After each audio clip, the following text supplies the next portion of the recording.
Welcome to Tide and Tigers. Scott Griffin here, of course, Tider Insider and Rodney Orr. Players-only meeting talking about the defense. Sean Deion Hamilton, others were very upset with it. It's kind of interesting that players call their own meeting.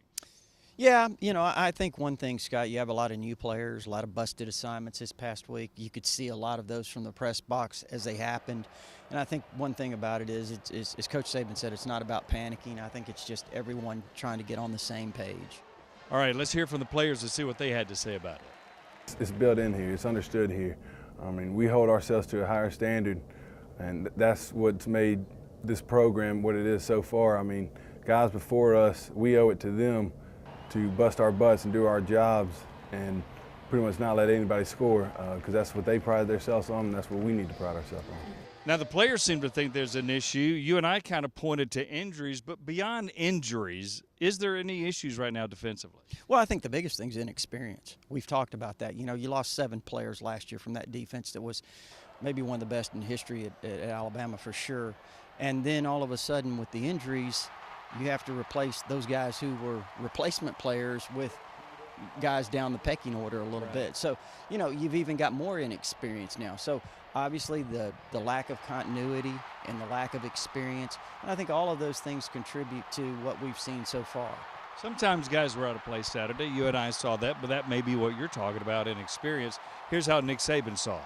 And really, for 3 quarters in the game, we played pretty well against a pretty good offensive team. We just didn't finish the game like we needed to. So I don't think anybody needs to be panicking, and I think the leadership on the team is making an attempt to affect other players, maybe to prepare a little bit better, eliminate some of the mental errors, play together as a unit. We don't want these things to be like feel-good meetings where, everybody feels good when they leave, but they were concerned when they started. So, could be good or bad depending on how it's handled. Now, offensively, Jalen Hurts continues to get better. I think the ball's even coming out quicker and the accuracy is there. But as was pointed out in the press conference today, no turnovers in the last 5 games offensively.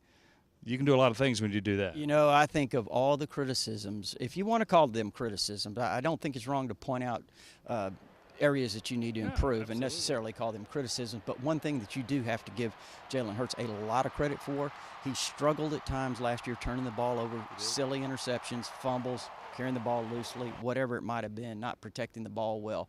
But he has been outstanding protecting the football. And when you're talking about a quarterback, the number one thing is don't get your team beat. Ball security is first and foremost. He's done a fantastic job of that. And there's a reason, not only his focus, but also Alabama's focus. Here's what Nick Saban had to say. We harp on ball security. The first thing we do in practice every day is ball security drills. We include him in those drills, and he has done a much better job of taking care of the football, and we've done a really good job of that on offense as a whole. We emphasize the ball here. Defensively, get the ball, strip it out. Whatever it is, offense, we want to protect the ball, and I think that's something that we've done a good job this far. Obviously, no turnovers, and hopefully we can keep it up. Now, normally in years past, if you had Vandy coming in, it's not a big deal. But they beat ranked Kansas State last week. Their defense is good. That's Derek Mason's mantra. This isn't going to be, I'm getting the feeling, like your normal Vandy team. Yeah, they're talking about today with Coach Saban how they line up in some odd fronts, Scott, to try to create confusion on the offensive line. We already know that Alabama's had some struggles offensively up front. Guys trying to learn new positions, developing that cohesiveness. Now all of a sudden you're playing against a really good defense. It's quick, fast, has some really good athletes, and they do some things differently that kind of confuse you. So this is going to be a challenge not only for the offensive front, but also for Jalen Hurts. And certainly Bradley Bozeman, who makes a lot of those calls, will be a guy called upon to make sure Vandy is there. Let's hear from Bradley Bozeman.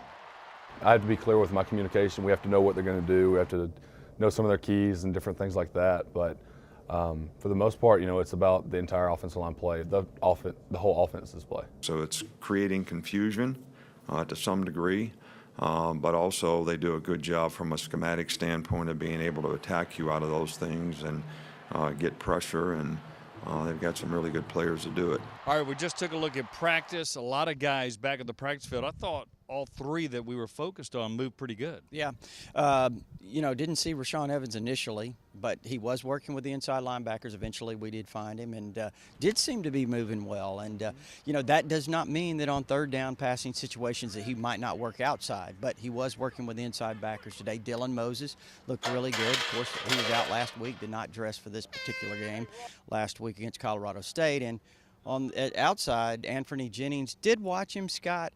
Still think he looks a tad ginger, maybe not really confident running those drills, but was moving. Yeah, he was moving, but I agree with you. He was not as fluid as you could see, and you can look at the video and tell that a little bit.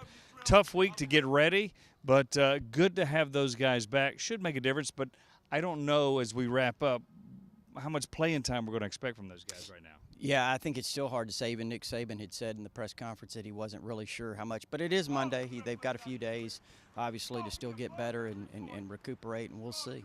All right, Rodney Orr, Tiger Insider, Scott Griffin, Tide and Tiger. Remember, go to Tide and Tiger on YouTube and also podcast. Rodney and I do some. We'll talk to you soon in a few days.